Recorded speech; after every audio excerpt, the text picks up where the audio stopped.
All right. And yeah, I know it's not 8 o'clock yet. I had wanted to start a little early just so that I could start preparing this chicken here. Actually, yeah, that's right. From the looks of it, I think I had better move this thing over to the sink, in fact. Okay, because yeah, I admit I kind of goofed not brining the chicken in advance, but that's because this was kind of a spur of the moment thing.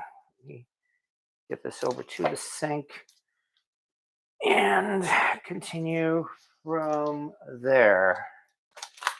Ugh, this is, oh, here he comes. I had trouble. The moment I get out raw meat, whether it's chicken or pork or um, beef, he starts crawling up my leg. I had trouble.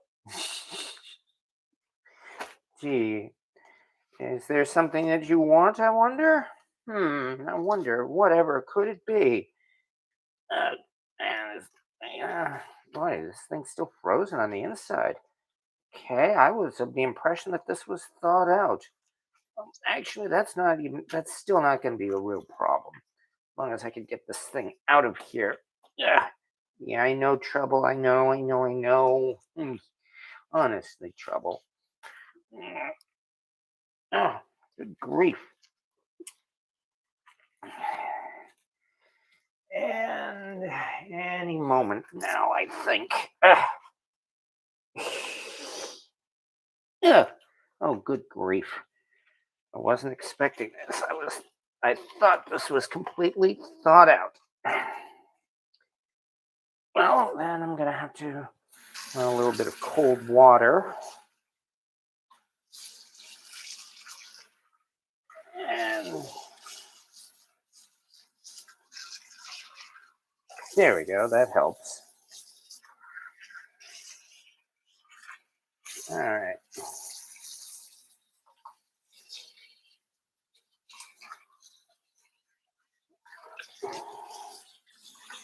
There we go. So far, so good.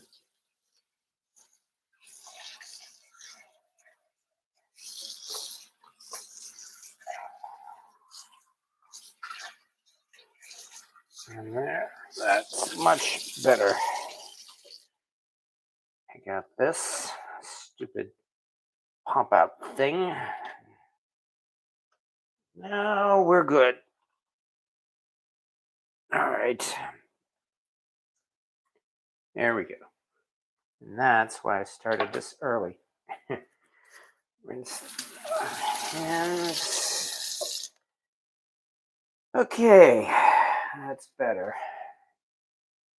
Where did I? Here they are. Towels. And hi there.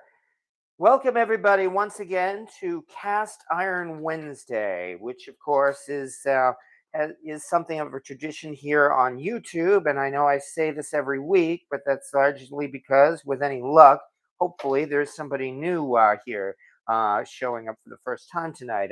But nonetheless, hello and welcome to everybody, the folks who are new and the folks who have been showing up regularly for, wow, could you believe it's been about 2.5 years now. And I say this as I'm busy spanking this naughty chicken. There you go. Now that's probably going to get me kicked off of YouTube. Um, but yeah, okay. Let me admit it right from the beginning. Yes, I'm using this as an excuse to play with my new toy.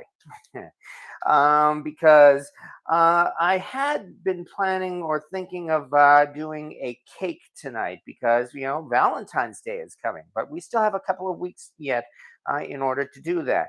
And of course, I kind of changed my mind when I received a package in the mail from eBay today, which, if you've seen the unboxing video that I had, have I, okay, that I posted already on my channel earlier this evening. Yes, it is in fact a Birmingham Stove Range Dutch oven.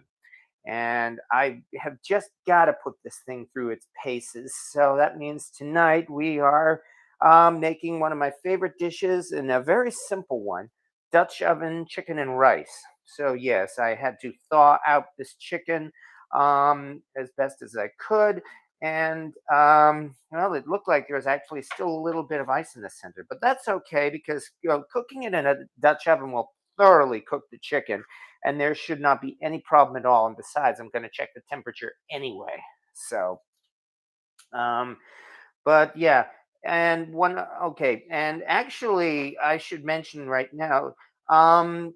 There is another Dutch oven chicken recipe that I have become that I'm very fond of and I'm very proud of that's become, well, I guess I could say like one of my more popular recipes, and thank you everybody for that. And that of course would be the 500-degree Dutch oven chicken recipe. Well, this chicken, quite frankly, is too big for that because that recipe works best with a chicken that is about no, I'd say maybe about 3 to 5 pounds in size. This chicken is actually a 7 pound roaster. So, yeah, I had it in the freezer, and this is all I was able to get today, especially because we're having another one of those lovely New England snowstorms going on today and tonight. It's hardly the biggest one we've had. I mean, I think we've had maybe about 3 inches of snow today. And did I say New England? Well, okay, I'm still used to it. Yeah, New York, Northeast, let's say. So, and quite frankly, here in the Northeast, 3 inches of snow is barely worth mentioning. But it's enough that I didn't have a chance to get out to the store, and so I had to use what I had. And so I got this chicken out of the oven, out of the freezer rather, and thawed it out. But that's good because I have made large chickens with this recipe before. And so that's what we have here. But hello, everybody. Anyway, meanwhile, hello, everybody, to Hippie Longshanks and Nesh's River Catfishing, Dean Reedy, Cynthia Wesley, Rick Stumbow. Hello, Debbie. We got snow last night. It lasted about 45 seconds. Well, if I understand right, you live in an area where 45 seconds of snow is something that makes the news.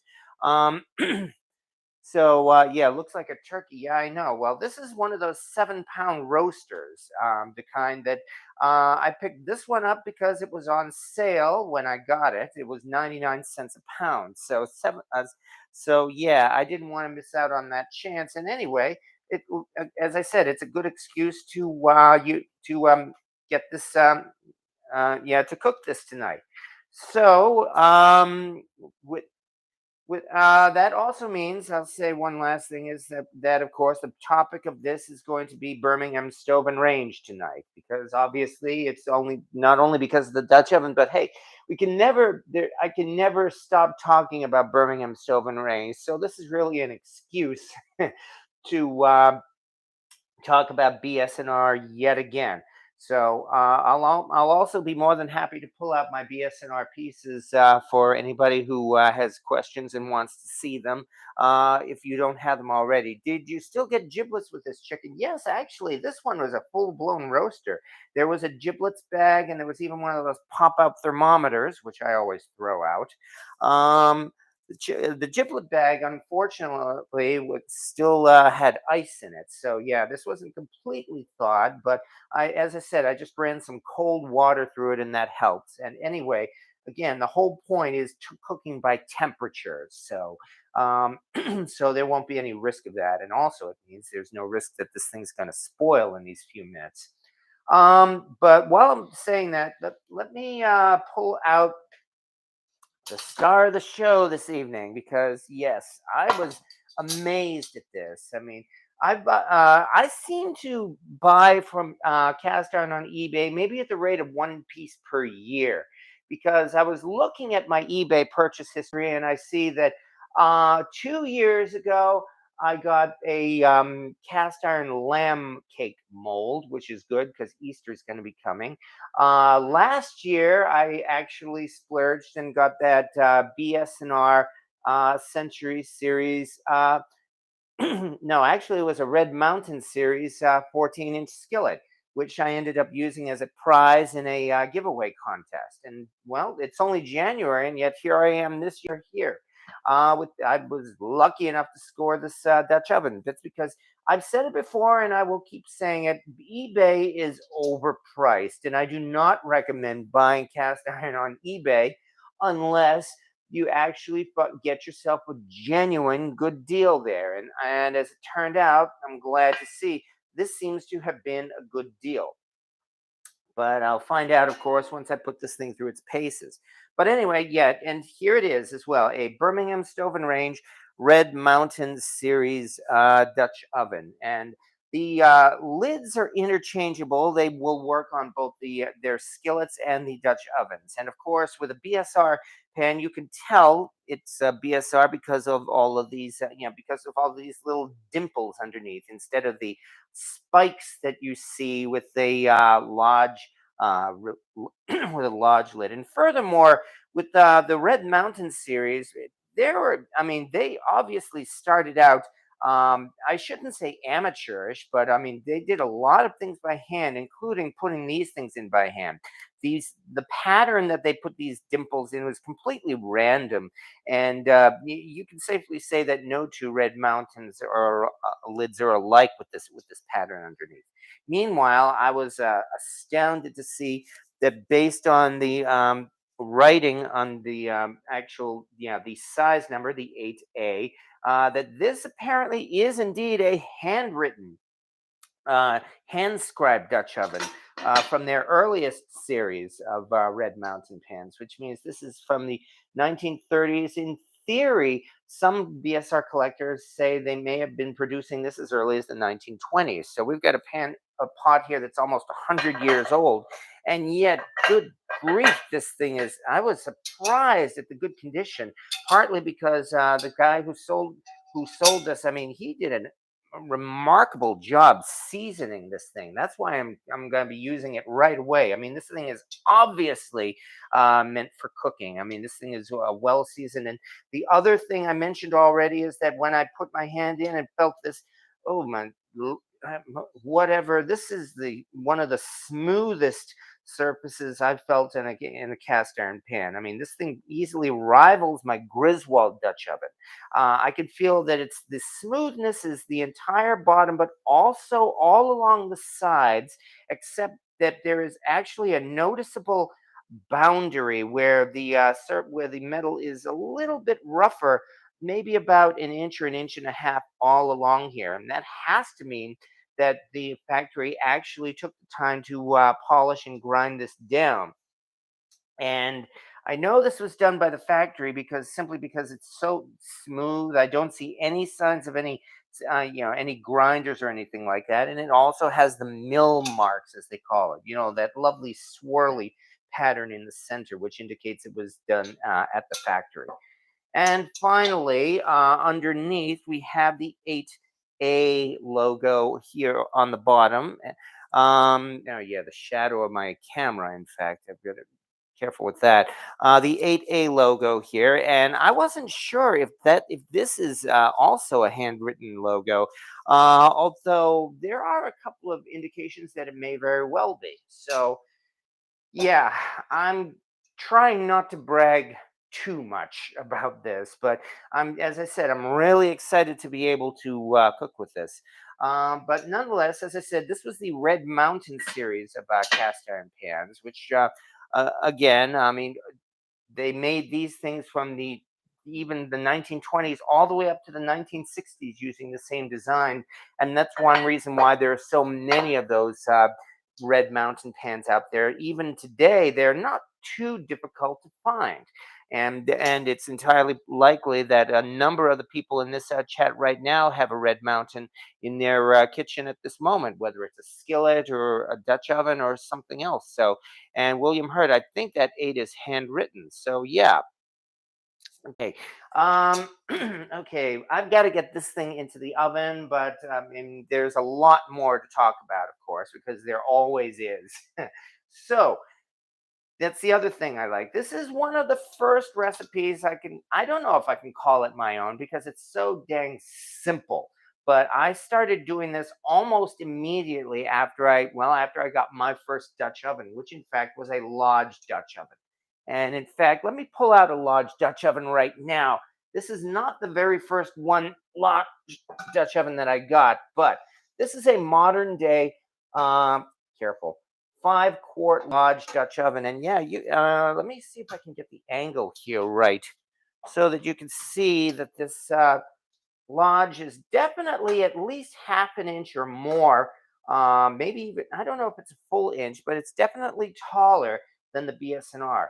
So this is more than 5 quarts in capacity. This one is probably maybe 4.5 to 5 quarts in capacity. So there is actually a very noticeable difference between the two. This is also the Lodge one is much heavier. I mean, BS&R is thick and heavy, yes, but this one is definitely nowhere near that Lodge as far as its weight is concerned. Okay, anyway, Dutch oven chicken and rice. This again is so easy, as they say, anybody could do it. If someone as dumb as me could do this, anybody can do it because it's really no more than just simply rice and chicken. And that's pretty much it. I've got right here a cup and a half of jasmine rice. I'd normally use 2 cups, but especially because of the massive volume of that chicken, I want to be sure this whole thing can fit in this Dutch oven. So I reduce the amount of rice a little bit, which will also reduce the amount of water. But 1.5 cups of rice. Boy, that sure was hard, wasn't it? And to that, I'm going to do, where did it go? Here it is, measuring cup. I'm going to do 3 cups of water. So twice as much water as rice. Only recently I've actually learned that when cooking rice by itself, I find it's better to use not quite that much. Use maybe 1.5 cups of water for every 1 cup of rice. But when making this recipe, I found out it's still better to use the 2 for 1. So I've got 3 cups of water in there and 1.5 cups of rice. This is jasmine rice, but of course you can use your favorite rice on this. And always something. Oy, I'm frazzled. I forgot to get out my spatula or something, so I guess we'll just have to use a spoon, which is good enough. And to this, I'm just throwing in my favorite seasonings, which is, again, a no-brainer. Let's throw in some soy sauce. I like using the imported Chinese stuff as opposed to the usual Kikkoman stuff. And as you can see, I'm winging it. I'm not even measuring it. And then, of course, we have Worcestershire sauce. Good old Lee and Perrins here that we'll mix in. And I think I think this is the last of this bottle. Yeah, but I knew that was going to happen. So that's an excuse to break out a new bottle because you should never be without Worcestershire sauce. And that's probably more than enough as well. So, like I said, boy, this sure is hard work here preparing this chicken, isn't it? And while we're doing that, the other part, let me put this aside for the moment, is to prepare the chicken. Now, I've patted the chicken dry. And at this point, it's really no more than just simply covering it with a rub. And as I said, because I'm being as simple as possible, I'm just using your good old adobo for that. As I said, this is a no-brainer here, folks. For this particular recipe, I've found that it's actually better to put the chicken in breast side down and cook it that way. It seems to cook the chicken better. So we'll just give it a nice, easy coating. And since this is going to go on the downside, it's you don't have to be too fussy about it.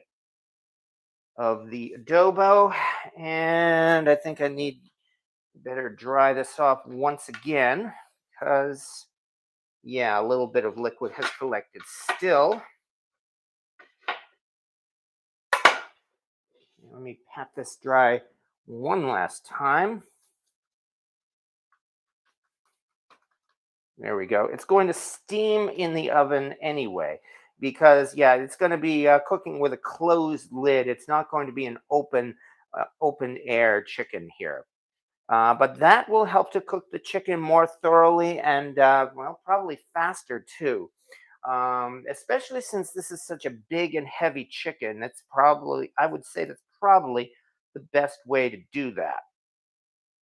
But as I mentioned, no brainer. I mean, I've seen this adobo on sale at Dollar Tree, so it's nothing that I'm too concerned about here. Just give it a nice, good coating.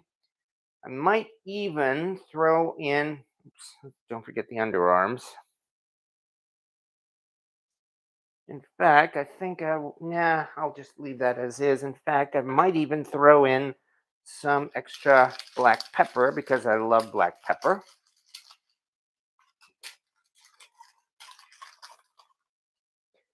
And voila, chicken. She is ready for the oven. As I mentioned, this is really a no-brainer recipe. This is the type of thing you could make if you come home tired from work. And although there is a wait, of course, while this chicken cooks. So in we go. Rest it on top of the rice. And good. I was actually worried that that thing may not fit, but it looks like it's going to work just fine here. Let me see if I can get an angle here while we put on the lid. All right. No problem at all. 7-pound chicken with rice. So, yeah. Okay, let me rinse off my hands one last time.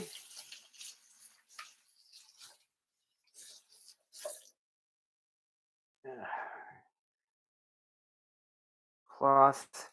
And then into the oven we go. Meanwhile, old Trouble here is mad at me because I didn't give him any of that raw chicken. Okay, give me just a second.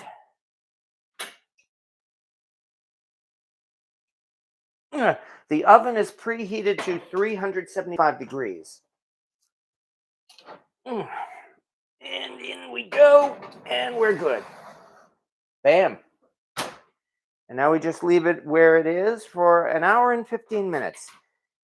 After that point, I will check the temperature and see whether it's done or whether I need to leave the lid on for a little longer.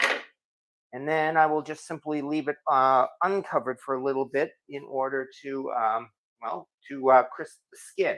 Maybe even turn on the oven broiler might not be a bad plan. But there we go. That is the first cook with this new Red Mountain Dutch oven. Yeah, if you think I'm excited about this, hmm, you think I'm excited about this? Well, I don't know. Whatever gave you that impression, huh? It's almost as if, gee, suddenly maybe the Griswold Dutch oven may not be my most cherished kitchen Dutch oven anymore. But yeah, I mean, considering that I now have two Dutch ovens that are about the same size, I am going to have to rotate them back and forth and find excuses to use each one. But that's the whole point of this channel anyway, so that I can rotate through my collection as much as possible. All right, let's see what we have here. Now you have to have a bottle of wine while it cooks. Yeah, I've never seasoned the wing pits. I don't blame you because, yeah, of course, obviously all the juices are going to get over it. The pot is purry. Well, that's trouble. Trouble is purry. The pot is purdy. Kind of like it's like the those rednecks from Deliverance. Yeah, that sure is purdy. Yeah. And yeah, okay. Well, William, I'm send right the pick of that number 8 with the arrow. An arrow. Oh, that sounds interesting. Okay. Other than that, how does the seasoning hold up with the steaming? Well, for this, I have not seen any problem. Because consider as well that the chicken is releasing its own juices in addition, and as such, it seems to mix well. And I would not say there's any difficulty at all with cooking a chicken in that matter.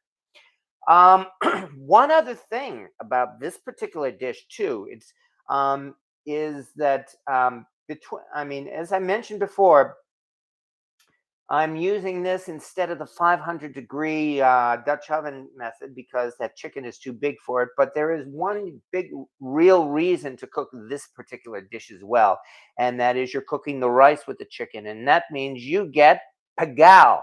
And anybody who knows what pagao is know that that may even be better than the chicken itself.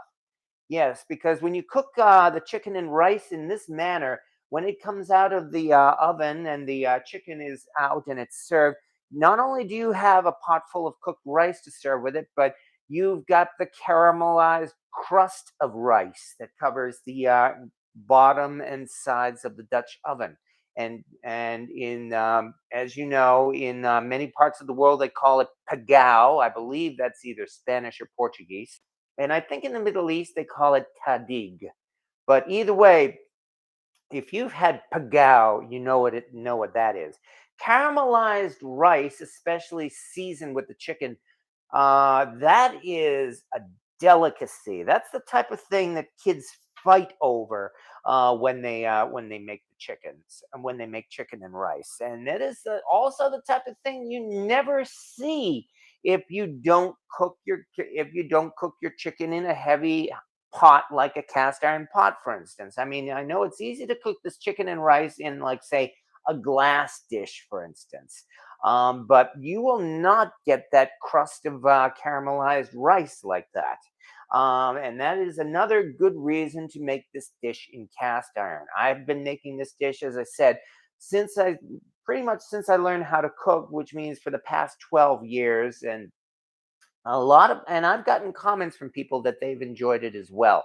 And it's nice and simple. You All you do is just look it up: Dutch oven chicken and rice. If you haven't made it, you are missing out. It's easy, it's simple, it's inexpensive.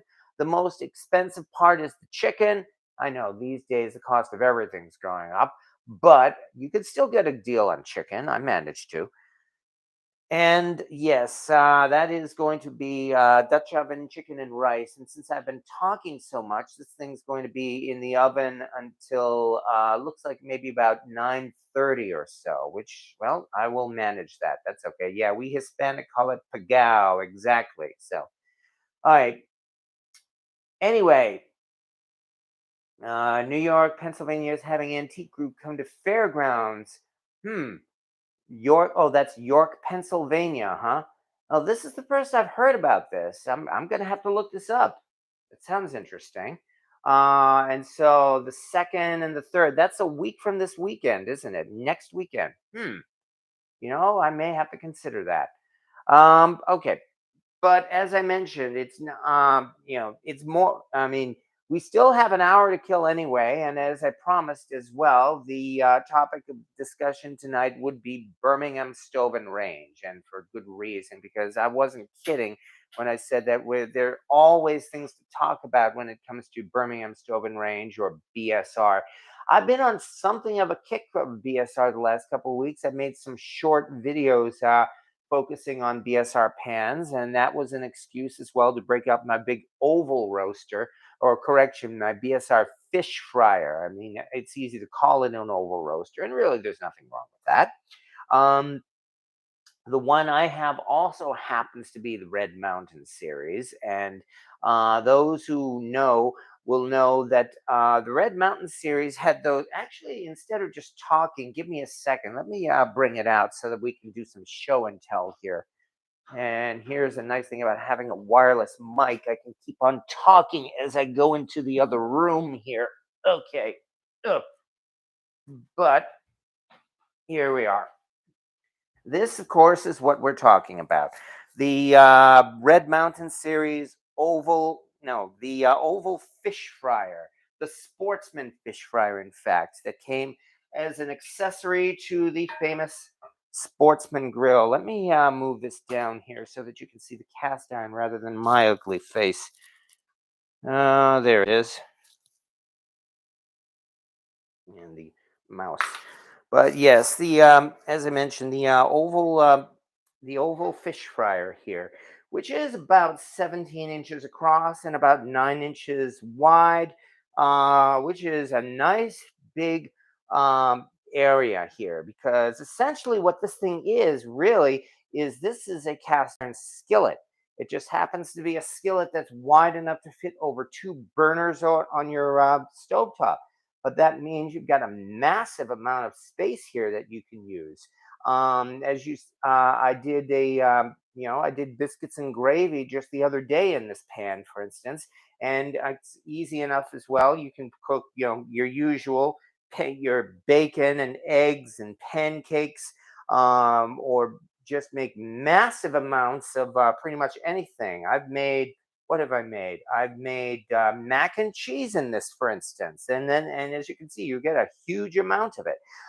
So yeah, I find this to be a massively useful pan, and it's a shame that Lodge is not making this anymore. They never made it, actually. Well, no, that's not true.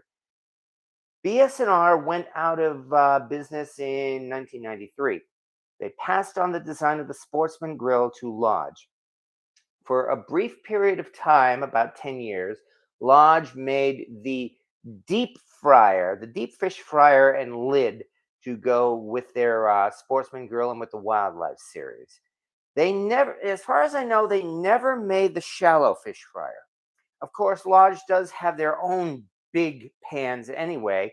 They had their own rectangular fish fryer, which was even bigger than this. And now with their bakeware series, of course, they have their own casserole pan, a 9 by 13 rectangular cast iron pan, which is also very nice. A little bit smaller than this, though. So, I mean, really, you could make a gigantic lasagna in this, for example, here. Okay, I'm seeing comments, and rather than just yabble on and on and on, let's see some comments here. So yeah, mine on Red Mountain.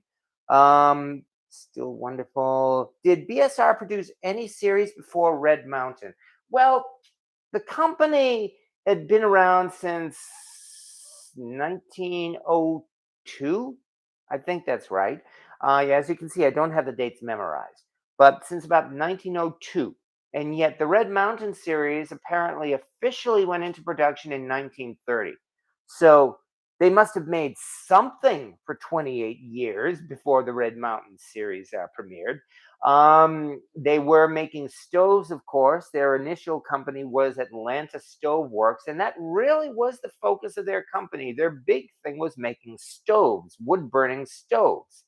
They never did make gas stoves. They were making wood burning stoves all the way up to the 1980s, which in the end probably ended up killing their business model.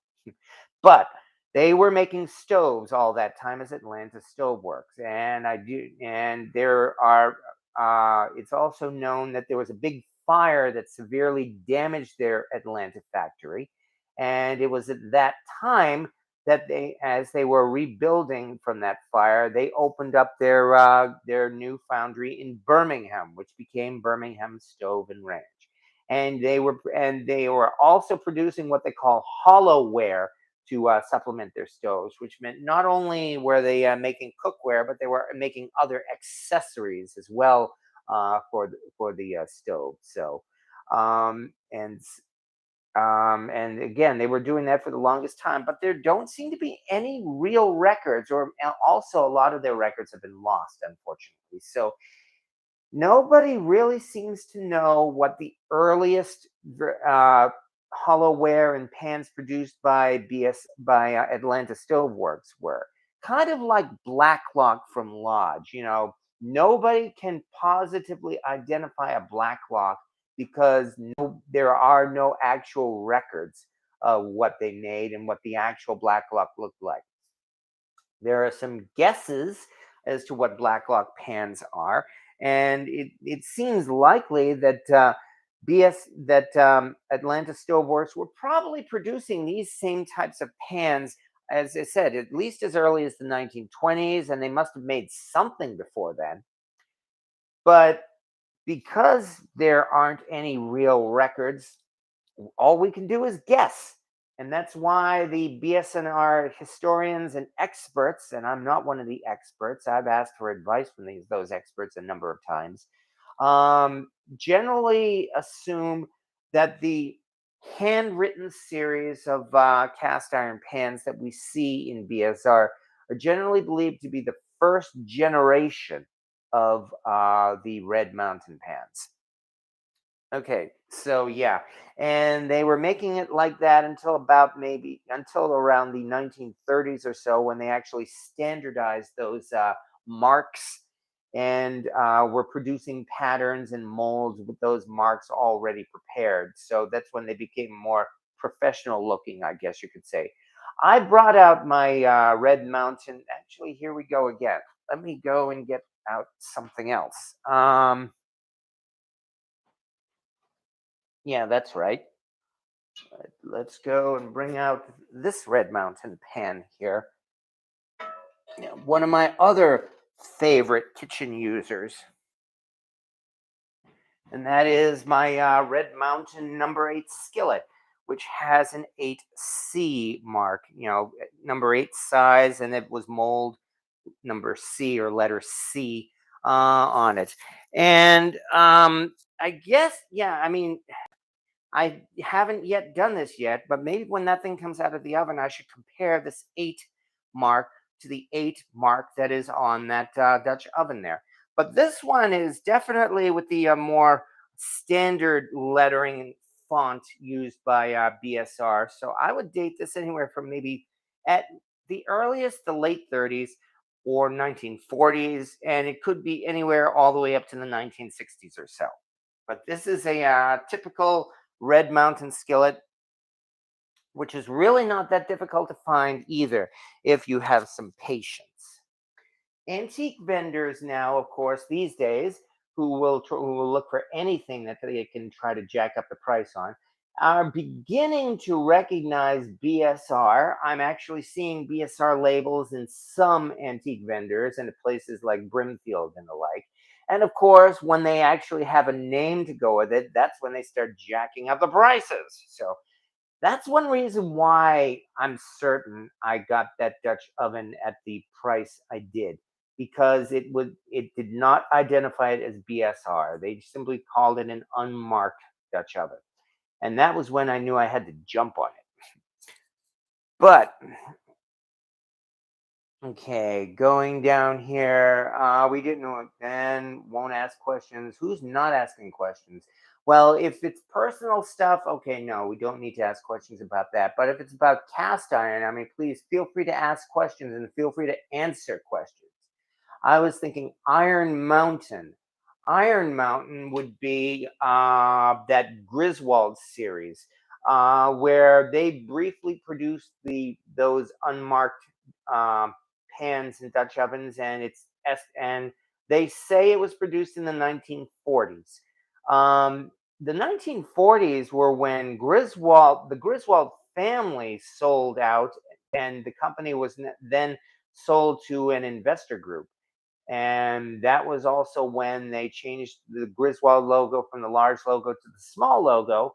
So I suppose that makes sense that they started producing the Iron Mountain series around that time. Presumably, they were trying to change their business model a little bit because, yeah, they were starting to run into financial difficulties then. So, of course, you want to do what you can to make revenue, expand your line, and try to put out new product. I'm not sure the Red Mountain actually had lids. Oh, they definitely had lids. Or are you thinking of, or is that where you're thinking Iron Mountain? I mean, I just showed you a lid. As a matter of fact, now have two, actually three Red Mountain lids. I didn't even think of that until this moment because up until today when I received this, I actually had a separate spare Red Mountain lid, and I still do.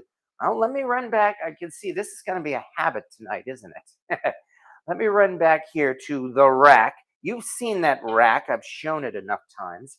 And I'm pulling out right now my other Red Mountain lid, which is similar to the one in many ways of that one that's in the oven here. This is an interesting one as well, in that it's not just I'm hoping again, I'm trying to get it so that you can see the lettering underneath. It's not just 8F, F as in Franklin, it's F8. They got it backwards in this one, and it says F8 instead of 8F. But hey, So what? I mean, it doesn't affect the cooking in any way. That's probably why nobody cared and they just allowed it to go into production. But it's the same thing. It's known, because again, it has this tapered handle. One end of the handle is wider than the other. And yes, there are a number of Asian Dutch ovens, Asian made Dutch ovens these days that do the same thing. The shape is not quite the same. On the Asian ones, it tapers more to a point here at this end. And of course, once again, it has the random pattern of these of all these basting dimples here, um, as well as the ears here for the skillet, that do go over the skillet. There is also an Asian-made lid that a number of people have seen that looks like a BS&R Century Series lid. It even has the dimples in the center, except that it does not have a size number listed in the center, and it doesn't have those ears. So if it's completely circular, it's Asian made. It's not BS&R. But yes, as I said, the Red Mountain series definitely had lids. But I understand that's probably why as you say, you were probably referring to Iron Mountain. How do you find how do I find y'all other than here? I don't know how. Oh, okay. I have a Facebook page. I also have my own website, Motomac.com. Motomac is named after my online name, which I've used since the late 1980s. So more than half my life, I've been using the nickname of Motomac. And in fact, my close friends even call me by that name. They call me Motomac rather than calling me by my real first name. And I don't mind it. I chose that name of Motomac because I liked it when I was first becoming a computer geek back in the late 1980s. I like it and I stuck with it. And so that's why even now I still use the nickname of EW Motomac because I like it. But anyway, that's my website, motomac.com, Modemac, and you can go there. Have you thought about sharing your BSR knowledge in a book? Well, someone's beaten me to it, namely Jason Walker, the admin and number one head honcho of the BS&R Facebook group, which now is called BSR Lodge and Hammered Pans. But that is the Facebook group that really brought BS&R to fame. And he is probably about 10 times the BS&R collector and historian that I am. I've gotten comments about how impressive my cast iron rack is. His is about 10 times greater than mine. He has already published his own little book. He has a self-published book on the history of Birmingham Stove and Range cast iron, and it's not widely printed. I think only a few copies were printed, but I believe it's like a print on demand type of thing, meaning that you could actually order copies of his book. And his name is Jason Walker, no relation. Anybody who knows the Facebook cast iron community will know him. He's a big name in the cast iron community on Facebook. He's also a trustworthy guy. And as I said, if you want a BSR book, I would say go to him. Besides, if I were to publish a book on BS&R, I would probably be accused of plagiarism for that reason. Not by him. He's actually a nice guy too. He is definitely, really. I can't think of anybody really who has many bad words to say about him, including me. But there are others in the cast iron community, mentioning no names, and as far as I know, none of them are here, who do not shy away from drama. The kind of drama that any group ends up with, the backbiting and the infighting. And so if I were to publish a book, I have no doubt I would get accusations of plagiarism. Besides, it's a big effort and a big expense to publish a book. So I'm busy as it is with my full-time job and doing these YouTube videos, which I've said anyway is a hobby. So Jason's book has been on back order for a long time. Ouch. Oh, I'm sorry to hear that, Pawpaw Dan.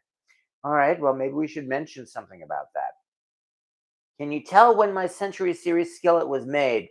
I can make a guess. I can do an estimate. Um, the Century Series actually started in the year 1957 when BS&R decided to rename their entire product line. I guess they were trying, well, obviously they were, it was a marketing move. And for 9 years, from 1957 to 1966, the only change was the label. Namely, Century pans looked exactly like this for 9 years before they introduced their how do you pronounce it? Dizomatic or dizomatic? They upgraded their foundry to that automated production line that was so famous. That vastly increased their output.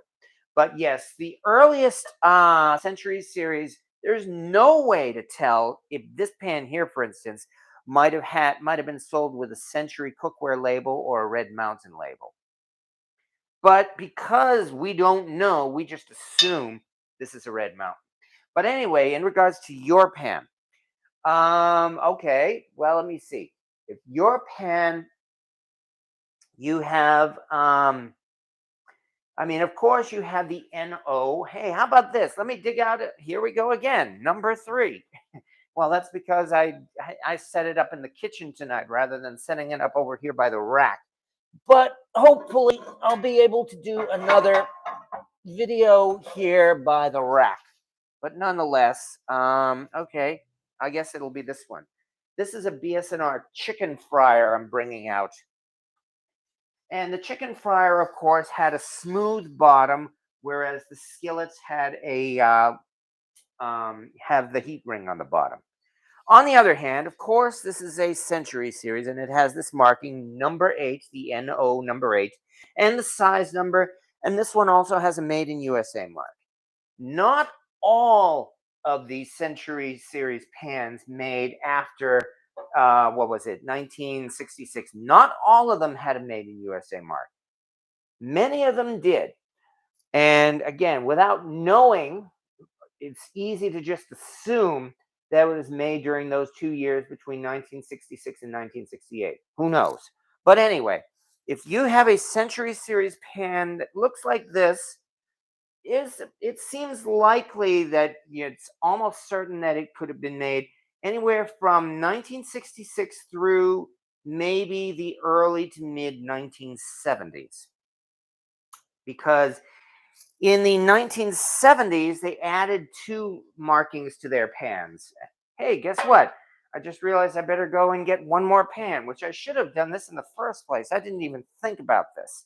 But yeah, because over here, and you're about to hear some clang, clang, clang as I look for that particular pan, which is back here somewhere. Is this it?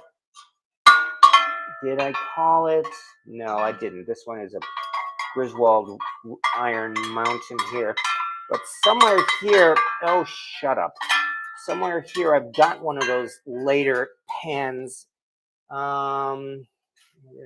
And I know I can pull this thing out. No, that's a Lodge. Sorry for the delay, folks. I'm trying to get through this as quickly as I can. Damn it, where did I... Ugh!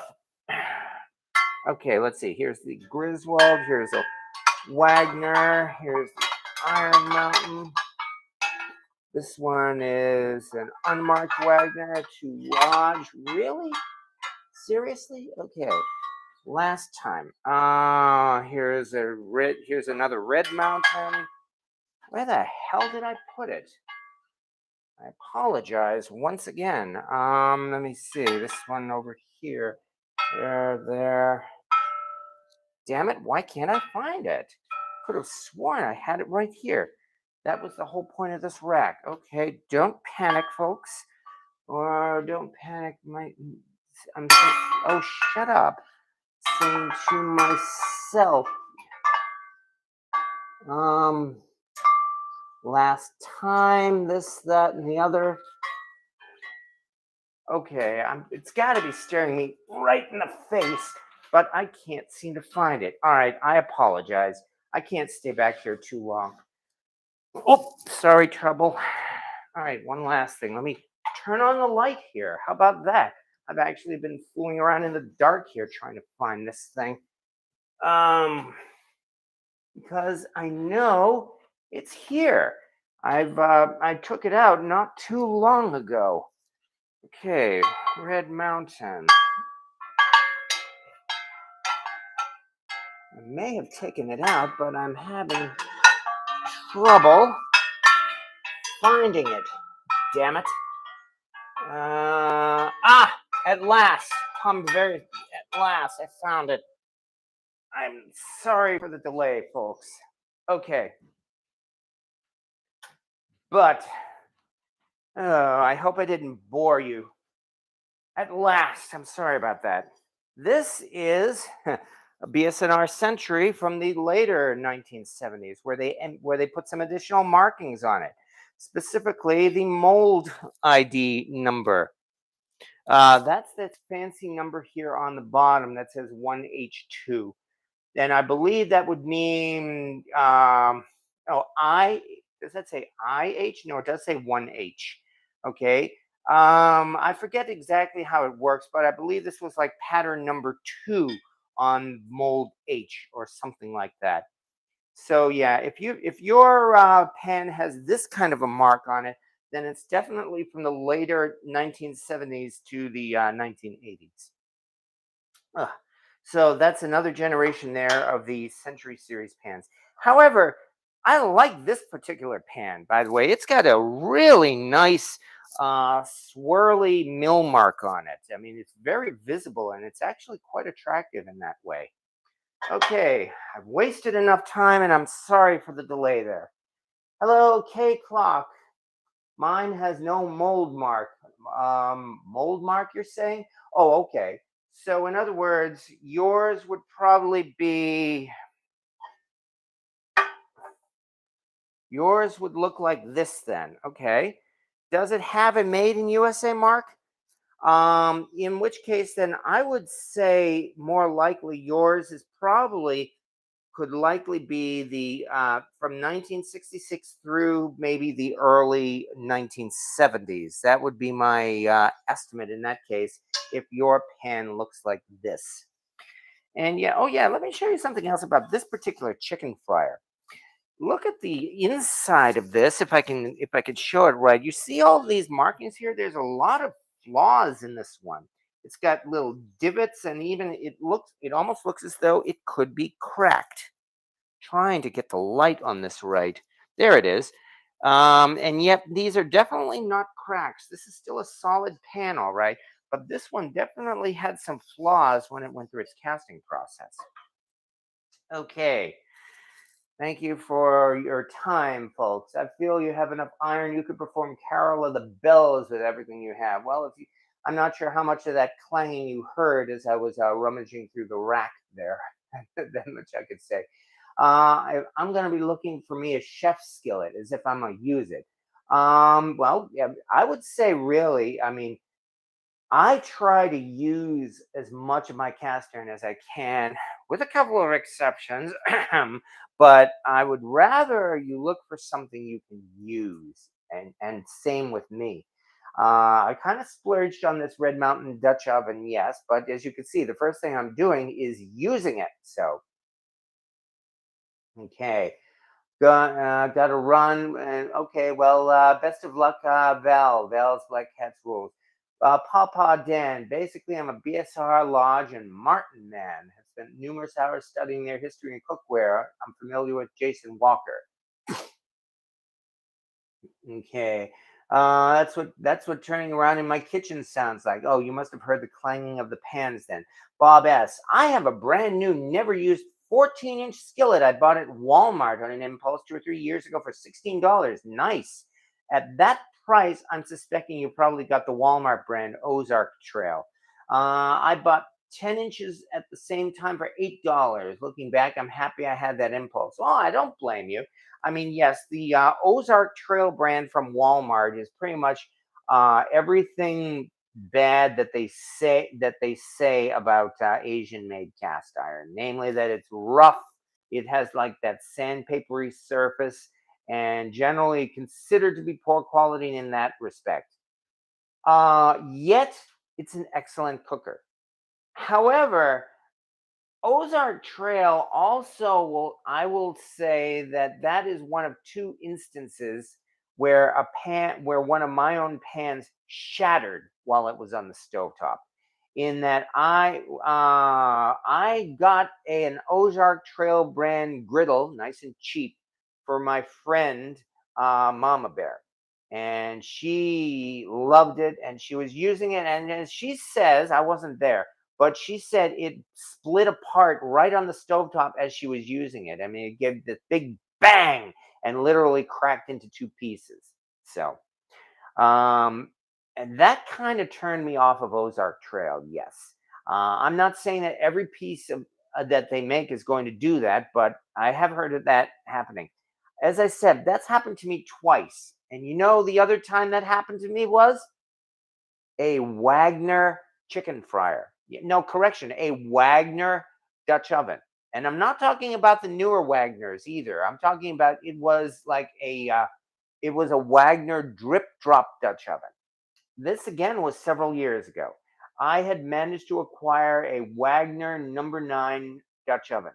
And you can even see it in one or two of my videos. Probably the one I remember most is when I made Julia Child's coq au vin, and I mispronounced coq au vin all that time. I used that Wagner Dutch oven to make coq au vin, and that was in fact a Wagner drip drop Dutch oven. Well, at one point, I think it was in early February. I don't remember the year. I could look it up on Facebook if I had to. Quite literally, what was I doing? I was heating up water, in fact, in that Dutch oven. And I was in the other room, my bad, but it was an electric stove. But then I started hearing a lot of hissing on the from the ovens, from the kitchen. And so I went in and checked and found that the Wagner had apparently split, and this Wagner chicken fryer had like a big V-shaped crack, and in fact, an entire piece of it had come off just like that. So yeah, I was shocked, to put it mildly. The best investigation I could do, actually, I was suspicious because in that case, I had actually been away for a full week. And during that time, the landlord of my apartment had brought in workers to upgrade the pipes, the sprinkler pipes, all throughout the building. And it seems possible that one of those workers could very well have knocked that Dutch oven on the floor and cracked it, and then put it back and never told me about it. So that's possibility. However, that was my other time when one of my cast iron pieces actually cracked as I was using it. I hope it never happens again, of course. Okay, I have talked enough about that. Yeah, I hope that does not happen to my Wagner chicken fry. Well, okay, as I just said, and let me reassure you, William Hurt, I am suspicious that Wagner Dutch oven was actually damaged. I think it may very well have been knocked on the floor and cracked, and I was not told about it before I actually took it and used it. So I would, but nonetheless, the best I could say is keep using it. Louis J. Cast Iron Cooking. Yeah, I know. That's what I have in the oven right now, Louis J. If you look at the beginning of this video, you can see I'm using it already. In fact, I'm preparing Dutch oven chicken and rice, and it is in the oven right now cooking some rice, which should be done in a little more than half an hour, in fact. Papa Dan, advantage of BS&R is their weight kept them from becoming spinners. Except that this one's a spinner. And actually, I have several BS&R spinners. Same with Lodge and Martin. I've seen a few warp BS&R, but very few. Well, I have several spinners now. That number 8 Dutch oven that I just got today is a spinner. Stumpy, my number 14, is a spinner. My number 12 Dutch oven, my number 12 BS&R Dutch oven is a spinner, spins like a top. However, I know for a fact that that number 12 Dutch oven is fire damaged. Um, and no, I'm not gonna go and dig up the number 12 Dutch oven. Okay. Nonetheless, everybody really says, "Yeah, get it," but nah. But I told that story too. My number 12 Dutch oven, I had been looking for, well, just that. I'd been looking for a BS&R number 12 Dutch oven for quite a while. And then I had the opportunity that I ended up acquiring two of them. And they were both in a really, really beat up condition. They had obviously been salvaged from a house fire. One of them, in fact, was definitely fire damaged because guess what? The seasoning didn't stick. I did my best to season that pot, and the seasoning just would not stick in certain areas. There were patches, bare patches on it. So I had to call that one a loss. This one, on the other hand, I actually managed to season. Yet, here's one thing about really fire damaged cast iron. If you take your camera, your digital camera, and use the flash and take a photo of it, that and it shows up as bright red on in the flash of the camera on your picture. That's an indication of fire damage. I've seen that happen. It looks like a pretty typical cast iron pan, but if you use a flash on your digital camera, it shows up as bright red, and that is what happens with my number 12 Dutch oven. Yet it still works. I've managed to season it, and it is still a great cooker. There is a risk that one of these days, guess what? That number 12 Dutch oven could very well crack because it's fire damaged. It has actually been damaged. It could happen tomorrow. May not happen for the rest of my life. I don't know. And actually, for that reason, I'm on the lookout for another number 12 Dutch oven. I've been kind of on the lookout for one for years. And if I have a choice, I'd like to get a number 12 Red Mountain Dutch oven. Who knows? But anyway, okay, so that's that. Well, yeah, thank you very much, John Agan, about the like button. See, down here, Wagner's and Griswolds usually are the spinners. I think oh yeah, didn't I say as well? I have an Erie number 8, and you've seen it recently, and I think you've commented on it. My Erie number 8 is a spinner when it's heated up, but as it turns out, it seems to be completely flat when it's not heated up. So it must have been that must be just pretty much the edge of fire damage and warping, I guess. Debbie, my gate mark skillets are the spinners. They're thin and were like that when you got them. Oh yeah, definitely. I've shown you you've seen my fancy handled number 9 skillet, which I've shown in a couple of videos, and I've shown on this live once or twice. That's the one where I actually have a Griswold number 9 lid that fits it perfectly. And that one is undoubtedly that one is a real spinner. Yes, it's also pretty much, beat up, and I don't know if you could call it dented or chipped or what, but that one has seen a lot of abuse. However, it still cooks just fine. The thing about spinners and warped pans, and the reason why folks don't like warped pans, is that in the warped area you can get hot spots. If a center of a pan is warped, for instance, and you're trying to cook something, you can have a hot spot in the center, which could potentially burn your food much faster than if you cooked it around the edges. And that's the thing about warped pans. Of course, there are ways around that, and so I would still encourage you to go ahead and continue using your spinners. Why not? And also, there's nothing wrong with baking in the oven with a spinner as well. So that's my BSR 8. No damage, cool, and flat, hot, and spins. Yes, exactly. That's the same thing. I am not a metallurgist. I'm not an expert on it. My guess, and no more than a guess, is that it probably just reached the beginning of fire damage. It was probably heated up to the crucial point, which is somewhere around 1200 degrees Fahrenheit. And it's was heated up to that point long enough or enough times that it's probably just begun to warp. So, well, all we can do is keep using it and, well, don't do it again.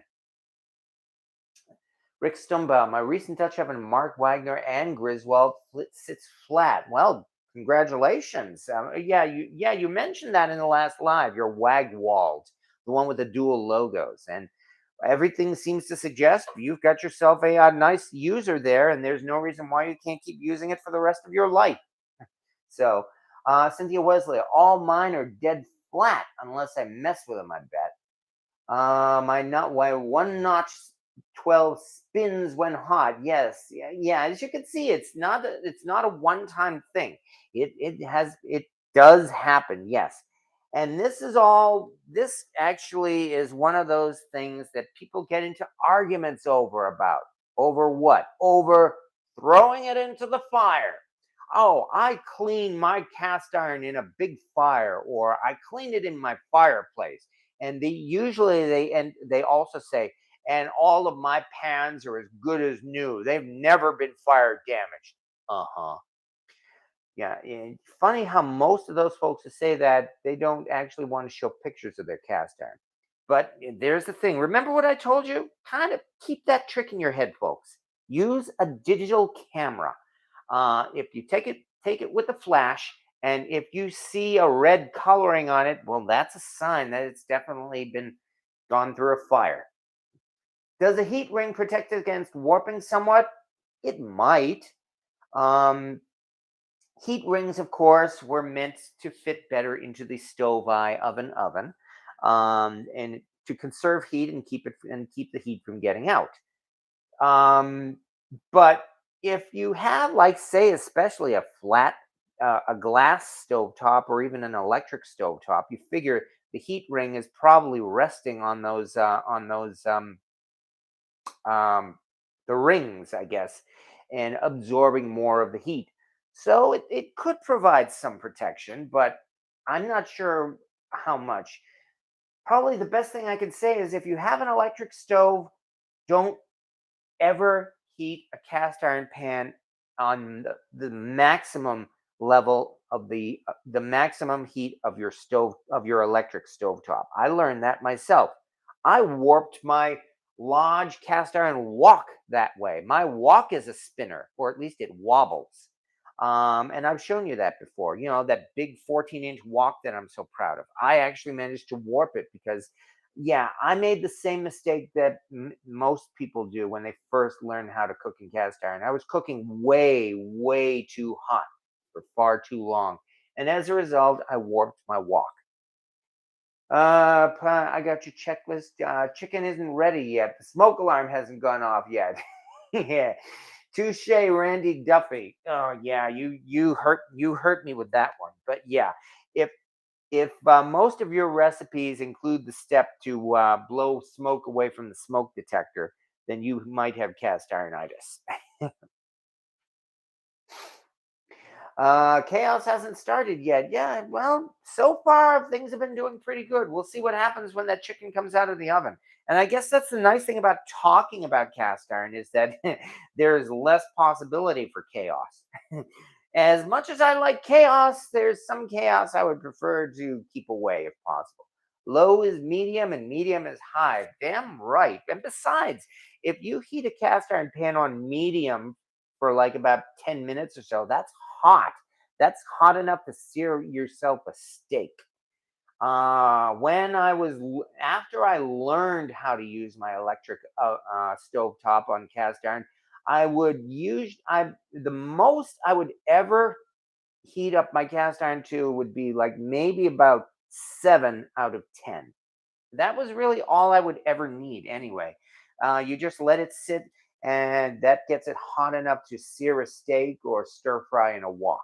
So my current stovetop grills happen to come center up and cradle spinners. Well, there is that advantage too. And the grunts, oh yeah. We never go past 5 on our electric stove. It's rarely even close to 5. We can have it on 2 to 4 and cook everything. Yes, exactly. 2 to 4 is all you need, for instance, for your eggs and your pancakes. And that's the other thing. You know how everybody, it's always when cooking in cast iron, the nonstick test, it's the egg test. You gotta have your eggs be non-stick to demonstrate that your cast iron is non-stick. And you can do it. That's all. And again, when you start out and you're cooking on too high heat, the eggs stick. And that's where, and you've all heard this. We've all heard the complaints. I cook in my cast iron and my eggs always stick. Turn down your heat. Exactly like Kimberly Miller says. I mean, just maybe 3 to 4 on your stovetop, and that is enough to cook your eggs and your pancakes. So, chicken fryer BSR. Yes, this is in fact a BSR chicken fryer. This is a number 8 size, and once again, the chicken fryer actually again does not have a heat ring. Uh, they only made these in the number 8 and the number 7 size. Number 8 was much more common for their chicken fryers. But yes, this is definitely a Century Series BSR chicken fryer here. And this is a nice piece too. If I didn't already have a Wagner number 9 chicken fryer, I'd probably be using this all the time. Okay, yeah, I saw a guy using a fire to clean a vintage pan. Ugh, and 5 minutes later it cracked in half. Yeah, yeah. I'm not sure if I kept that pan when I moved or if it might still be in a box somewhere, but I'm betting I didn't keep it. I had a fire damaged Wagner pan that was so warped. How warped was it? It almost looked like the pan was beginning to fold in half. That's how warped it was. One of my work friends, he used to have a late Wagner, a Wagner's 1891 pan. That thing was so warped that I kid you not, it was actually a big divot on the bottom of the pan, in that there was this little round bulb sticking out, and you could actually set it on that thing, and it would really wobble and everything. I mean, there was actually like a pit in the center of that pan. It was so warped. After a few years, I asked him, "Do you still have that pan? I'd like to buy it from you just so that I could show it to people." Unfortunately, he'd gotten rid of it already. So, unfortunately, you'll just have to take my word for it. I just restored an Iron Mountain chicken fryer. Well, congratulations, Alma. Nice, nice. You could, I mean, if you were to sell it, yeah, you could probably get a pretty penny for it. On the other hand, if you were to use it, you would really, I mean, you would enjoy it a lot. So, what else do we have here? Something about commenting. Pawpaw Dan. Everybody got quick commenting now. Eyes are killing me. Oh, my condolences. Okay, yeah. All right, just sit back, Pawpaw Dan. Sorry to hear that. Yeah, I hope your procedure goes well. But yeah, sit back. You can either just watch and what's going on, or if you have to step away, well, obviously that's more important. Do what you have to do, and our best wishes to you. Is your chicken fryer a spinner? As a matter of fact, um, I would have to say yes, believe it or not. Look at this. It's spinning.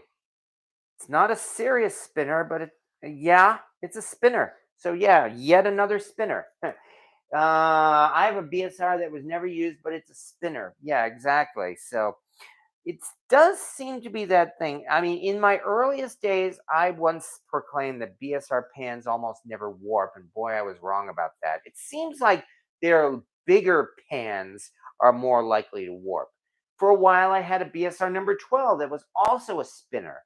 And I'm pretty much at the point that I'm thinking that if I were to discover any big BS&R pan, it would probably be a spinner. I was surprised that that number 8 Red Mountain Dutch oven today was a spinner, but it is. Well, that's all right. I'll live with it.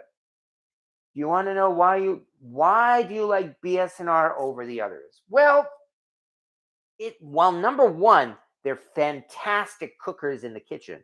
A BS&R pan is everything that they talk about with the good things about cast iron. It's heavy, it's thick, it's durable, it cooks a great steak. And with a lot of BS&R pans, Again, they had the smooth inside. I mean, we can get into that debate another time, please, about about rough, like modern day Lodge or Asian versus the smooth pan ones of a BS&R. That we'll save that for another day. Right now, the point is, BS&R pans were smooth and polished on the inside. It was everything you asked for in a cast iron pan. Plus, in the old days, about a decade ago, let's say that, um, BS&R pans were still largely unknown. And that's the other thing I liked about them, the mystery, as it turned out. They were mysterious. They were an unknown cast iron pan that not many people knew about. And I was attracted to the mystery. Here was this really great cast iron pan that as it turned out had an interesting history and that nobody knew about. So yeah, there is definitely some attraction to the history and the mystery of BS&R, and I think I can still say that too. So between those two things, yeah, I guess that's why I like BS&R more than other brands. In that I go out of my way for things like that. Like I got myself a BS&R. I'm starting to get the urge to look for a cast iron waffle iron. Oh, and I found out by looking at the Red Mountain catalog that BS&R made a waffle iron. So who knows? Yeah. Okay, I like sand sifts in that chicken fryer. Oh yeah. You can see that. Yes, I guess it's showing up in that way. Yeah, I know. It almost looks like it's cracked. It's just like no. Yes. Sorry, I just moved something. Let me get this out of the way. There we go. Here. Anyway, yeah, the it almost looks like it's cracked. It's almost like lightning. And I've shown you lightning before. That lightning is my handwritten number 7 Red Mountain skillet, the one that has those markings, sand shifts, as you say, at the bottom of the pan that actually look like cracks. But I love that pan because I mean, they're not cracks. It works just fine. And that one really does seem to cook steaks and like it lightning speed. And that's why I gave it the nickname Lightning, because of those marks and because it really did seem to cook fast. My very favorite user is my BSR chef skillet. Yes, exactly. I find casting flaws mysterious and interesting. Yeah, you've seen old Stumpy. I've told you about old Stumpy, my big number 14. And I call him Stumpy for two reasons. Not only is the handle so short as compared to the body, but also Stumpy has this little flaw at the bottom, at the base. And you've seen the pictures of it. I've shown you with Stumpy, and no, I'm not going to get out Stumpy now. I could, but yeah. In that it looks like almost as if the end of the handle is chipped, except that cast iron really doesn't chip that way. That has to be a casting flaw. So that's one reason why I call him Old Stumpy. Never cooked with one, William. Don't think I ever saw one in real life. And I really like my lodges. They're all good. Yes. And I like my lodges. I've cooked a lot in lodge cast iron. You've seen that. I mean, heck, I got the brand new lodge casserole pan for Christmas, and I've made sure already to cook in it, and I'm going to keep cooking in it. I've got myself a collection now of the lodge, what is it? The Cracker Barrel USA series. I don't have the entire series, which is now up to 12 pans, but I have like about 3 of them, and I like them all. And of course, I have the Made in America pans from 2008 and 2020, and I like them. And I'm still looking for excuses to keep on using them too. And of course, there's my redneck pan, my Lodge Bass Pro Shops skillet. That was the very first cast iron pan I ever owned. So yes, I like my lodges too. You really went to town replying to comments about the cornbread skillet. I finally caught up with the post. Oh, Rick, you're talking about. Well, yeah, yeah, that little cornbread thing video. I made that short video, and the thing is almost 2 million views. It actually went viral. I've never really had a video go viral before. It has not affected my YouTube revenue. Apparently, because it's a short, I'm not making extra money from it. That's all right. It's given me exposure. It's certainly increased the viewership of my channel and the membership of my channel. So I'm very grateful for that. Why that one got a million views and all my other videos have not? Hold on one second. Trouble, come on. Trouble is actually picking on Mobley. No, Trouble. In fact, here, come here. Mobley. Come here, Trouble. Okay, here we are. Yeah, this guy's causing trouble again. But anyway, what was I saying? I've lost track of my thoughts here. Let me put you down here, Trouble. I've been happy with my Pequa and Puritan wear and had hard to find a bad one. Nice. Yeah, Trouble needed a timeout. Yes, he did. So, okay. Great. And I've actually lost my train of thoughts here. Let me back up on these comments here. Best pans are the ones you love to cook. Yeah, that's really the best way to describe it. Lodge is awesome. I mentioned I had my BS&R Rednecks pan. Yes. Okay, anyway, let's keep on tossing out questions and answers here because at this point, let me see, we're at an hour and 20 minutes. Nice. I would often end it at this point, but that chicken is about to come out of the oven. In fact, I should probably just simply take it out and check the temperature right now. That'll give us something to do. Let me move these things out of the way here because I've made something of a mess with all of these pans. And this chicken fryer.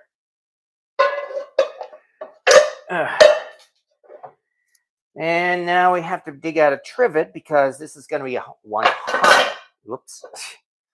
hot pan here. But at least I get to dig out my new gloves. Yay, silicone oven gloves. And so far they've worked great. Oh yeah, better dig out my thermometer. That's the whole point. I have to be sure that this chicken is done. It's a 7-pound chicken. I want to be sure it's thoroughly cooked. So, damn it. Yeah. Okay. I can see comments are still coming in, and that's good. Glad to hear that. All right, no meter probe for the chicken. Well, no, because it's in a Dutch oven. I don't know if it would work inside a metal pot. Also, maybe they might actually get too hot in there, or the steam could possibly damage it, I guess. So no meter probe for that one. If I was cooking it uncovered, I probably would. But here it comes. Again, I've been cooking this at 375.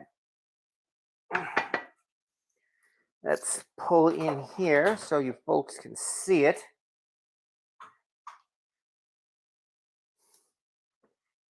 All right. Why did I take my gloves off? That's the whole point. And poof. Wow, that rice certainly has absorbed the liquid, that's for sure. The light coloring is probably because of the adobo, which has turmeric in it. Let me put this on the stove top. And now, okay, this is the dark meat. The breast meat is on the bottom. I deliberately put it in breast side down. I like my dark meat to go to about maybe 170 or so. But let's see what we have.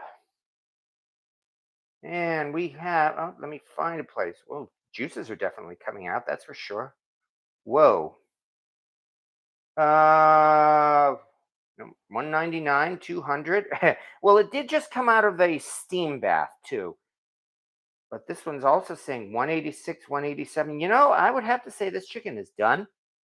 Boy, I didn't expect it to cook so thoroughly. This one here also, yeah, I'd say we are definitely done. But that's a good. But then in that case, I am very glad I put this thing in breast side down. That's for sure. That should certainly keep it from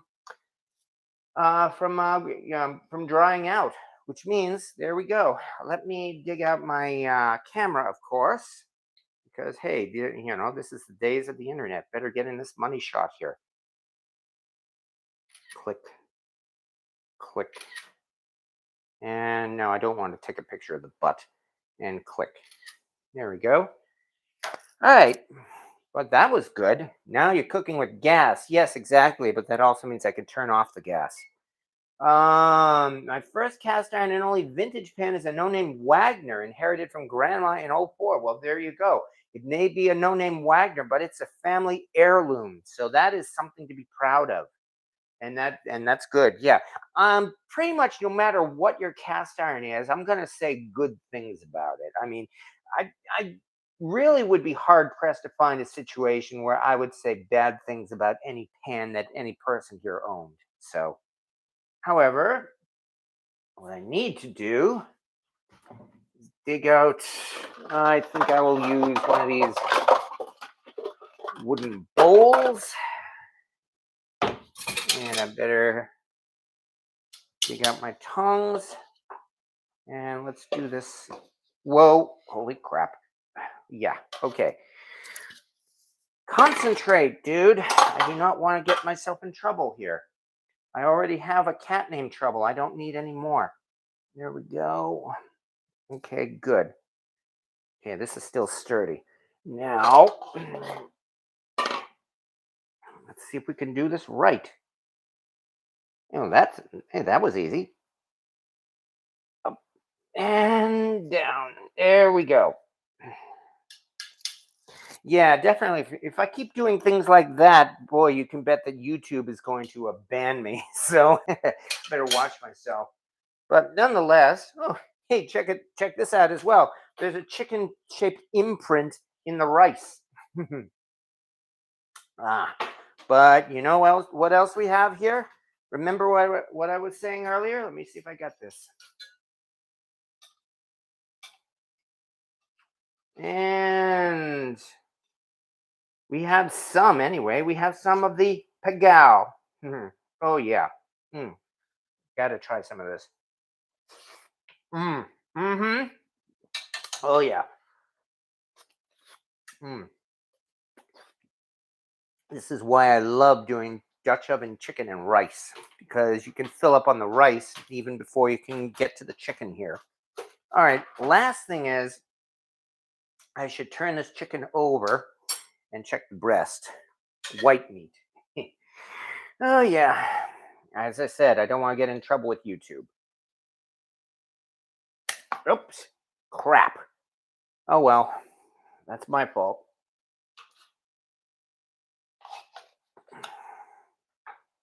There we go. Don't want to waste this piece. All right, now one last bit of the thermometer.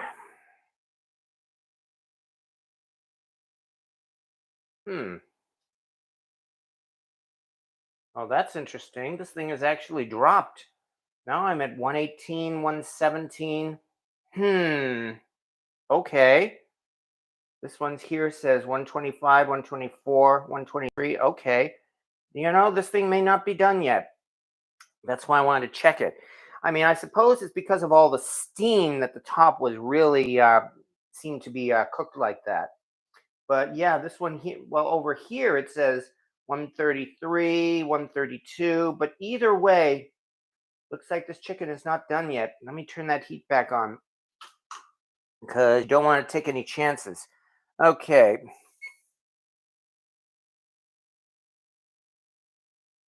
I'm going to turn it up to about 400.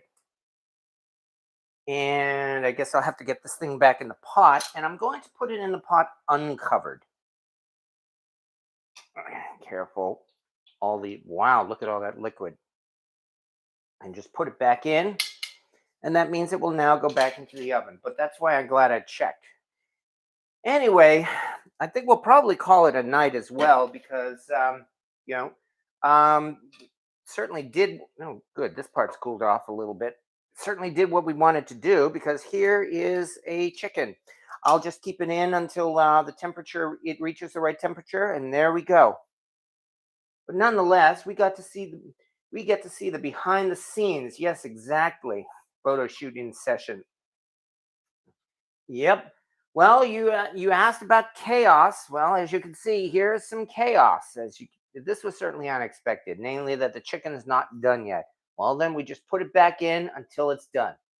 End of story. While we're at it, let me put on a little bit more. Yeah, I've got some white pepper here. Why not? Okay. And back in the oven it goes. But nonetheless, I'm still not worried at all. As I said, this chicken will be done shortly.